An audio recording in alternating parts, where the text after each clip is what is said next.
So in a week where Felipe Massa decided to hang up the gloves, just a few days later McLaren gave us their donation into the silly season fund by announcing their 2017 driver lineup early as Stoffel Vandoorne was announced alongside mainstay Fernando Alonso, who apparently isn't retiring. There's a joke from a previous Drebrief episode in there somewhere. And in what was ultimately a bizarre situation, Jenson Button isn't really retiring and instead taking a sabbatical from F1 after 17 consecutive seasons. By the time we get to Abu Dhabi, he'll be just the third man in the 300 races club, alongside Rubens Barrichello and the great Michael Schumacher.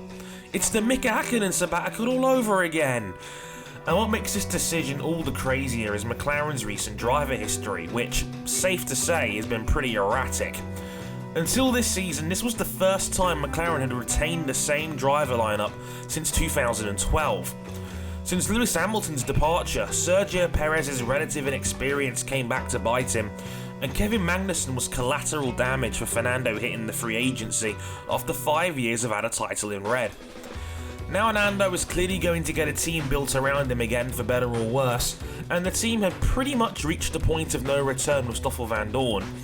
As talented a junior driver as maybe you've seen since Nico Hülkenberg, Stoffel will be just past his 25th birthday by the time he makes his full debut, and this is a guy who probably should have been in F1 immediately after his GP2 season as a rookie in 2014, where he finished second overall, won 3 feature races, and only lost out to the far more experienced Jolyon Palmer.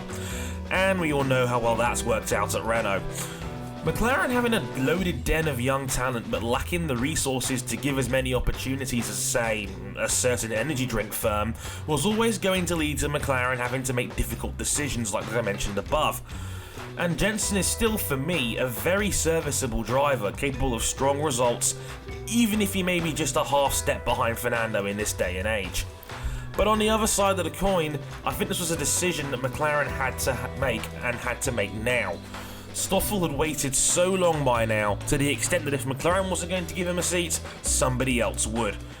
Think it was any coincidence at all that Toto Wolff was basically guaranteeing a seat for him? You know, the team which has both its young drivers in F1 with Manor as of right now? Yeah, there's gamesmanship right there. The nature of a sport where factories are trying harder than ever to stockpile talent, purely so other teams can't get them.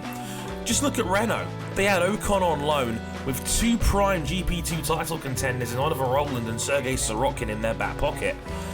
Even so, if you're McLaren, could you imagine the potential backlash of keeping Stoffel back for 4 years, only to let him go for a team that doesn't have the car to justify their win now lineup? Yeah, Brits would be rightfully flipping tables. Which ironically is exactly what McLaren has done incredibly well with this move. They finally get to push the young driver they've had since 2013, Fernando gets the central focus, Jenson can get some time to himself after 17 years of being on somebody else's schedule, McLaren can still use him to push the brand, which Ron Dennis absolutely loves, and if anything else goes belly up, you can slot Jenson right back in again like it's no big deal. It's a win-win for McLaren, even more so when you realise that they've just forced Williams to look elsewhere in a dwindling driver market, where Claire made it no secret he wanted him on the team again for nostalgic reasons, I guess? And having JB mentor Stoffel and keeping him in the simulator while he takes the occasional triathlon isn't a bad runner-up prize. The only shame is, it's going to be unlikely that a then 38-year-old Jenson will be brought back in 2018, especially given how stacked the F1 paddock and junior scenes are these days. There's a strong possibility that this is the last hurrah for one of F1's Hall of Famers. On and off the track, he has been a tremendous ambassador for the sport. No doubt it's also a bummer that we probably won't get the fanfare that Felipe Massa will get on the way out, but I think JB in his next chapter won't be too begrudged by that. So a salute to Jenson Button, one of the good guys, who's won all the big and important races, and I wish him all the best for the very future, because really, the sport needs more guys like him.